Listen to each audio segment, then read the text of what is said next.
ನಮಸ್ಕಾರ ರೈತ ಬಾಂಧವರೇ, ನಾವು ಎಸ್ ಕನ್ನಡ ಯೂಟ್ಯೂಬ್ ಚಾನಲಿಂದ ತಮಗೆಲ್ಲರಿಗೂ ಆತ್ಮೀಯವಾದಂತಹ ಸ್ವಾಗತವನ್ನು ಕೋರ್ತಾ ಇದ್ದೀವಿ. ಇಲ್ಲಿ ಇವತ್ತಿನ ವಿಷಯ ಏನಪ್ಪ ಅಂತಂದ್ರೆ, ಇಲ್ಲಿ ಬದನೆ ಗಿಡವನ್ನು ಅಥವಾ ಬದನೆ ಸಸಿಯನ್ನು ಬೆಳೆಯಲಾಗಿದೆ.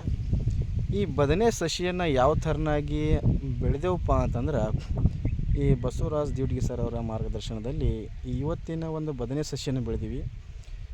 ಈ ಬದನೆ ಸಸಿ ಯಾವ ಥರನಾಗಿ ನಾವು ಮಾಡ್ತಾಯಿದ್ದೀವಪ್ಪ ಅಂತಂದ್ರೆ, ಸಾವಯವ ಮೂಲಕ ಈ ಬದನೆ ಸಸಿಯನ್ನು ಅಥವಾ ಬದನೆ ಗಿಡವನ್ನು ಬೆಳೆಯಲಾಗಿದೆ.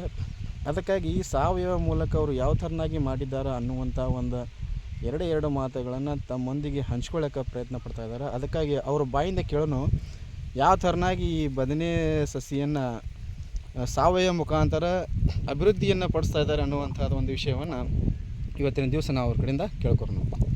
ನಮಸ್ಕಾರ ರೈತ ಬಾಂಧವರೇ, ನನ್ನ ಹೆಸರು ಬಸವರಾಜ್ ಅಂತ.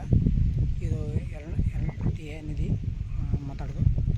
ಇಲ್ಲಿ ಸಾವಯವದಾಗ ನಾವು ಪ್ರಾಸ್ ಆಗಲಿ ಲೋಟ್ರ ಆಗಲಿ ಇಂಥ ಲಿಕ್ವಿಡನ್ನು ಸಾವಯವದಾಗ ಕೊಟ್ಟಿದ್ದೆ. ಅವರು ಡ್ರಿಂಚ್ ಮಾಡಿ ಮತ್ತು ಸ್ಪ್ರೇ ಮಾಡಿದ್ದಾರೆ. ಮತ್ತು ಗಿಡಗಳ ಗ್ರೋತು ಬಂದಾವ, ಹೂವು ಮತ್ತು ಮಿಡಿ ಸೈಜಿಂಗು ಹೆಚ್ಚಾಗಿದ್ದಾವೆ. ನೋಡ್ಬೋದು ಯಾವ ರೀತಿ ಅದಾವ ಗಿಡಗಳು. ನೋಡು, ಯಾವುದೂ ಒಂದು ರೋಗ ಬಾಧಂತ ಯಾವುದು ಕಾಡೇ ಇಲ್ಲ. ಮತ್ತು ಗಿಡ ಶೈನಿಂಗ್ ಇದಾವೆ. ಹೂವು ಮತ್ತು ಭಾಳಷ್ಟು ಹೂವು ಆಗ್ತಾ ಇದ್ದಾವೆ ಸಾವಯವದಾಗ.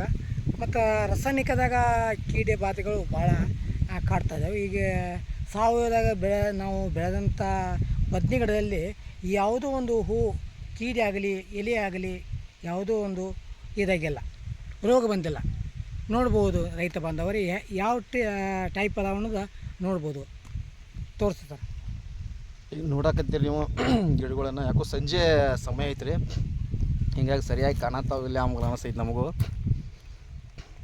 ಸಂಜೆ ಸಮಯ ಇರೋದ್ರಿಂದ ಬದನೆ ಸಸಿ ಫ್ರಂಟ್ ಕ್ಯಾಮ್ರಾ ಯೂಸ್ ಮಾಡೀವಿ, ಹಿಂಗಾಗಿ ಬ್ಯಾಕ್ ಯೂಸ್ ಮಾಡಿದರೆ ಸರಿ ಇತ್ತು.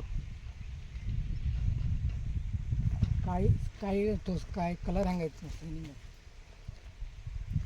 ನೆಕ್ಸ್ಟ್ ಮತ್ತೊಂದು ವಿಡಿಯೋದಾಗ ನಾವೇನು ಮಾಡ್ತೀವಪ್ಪ ಅಂತಂದ್ರೆ, ಈ ಕಾಯಿ ಶೈನಿಂಗ ಅನ್ನೋದನ್ನು ಎಲ್ಲ ತೋರಿಸ್ತೀವಿ.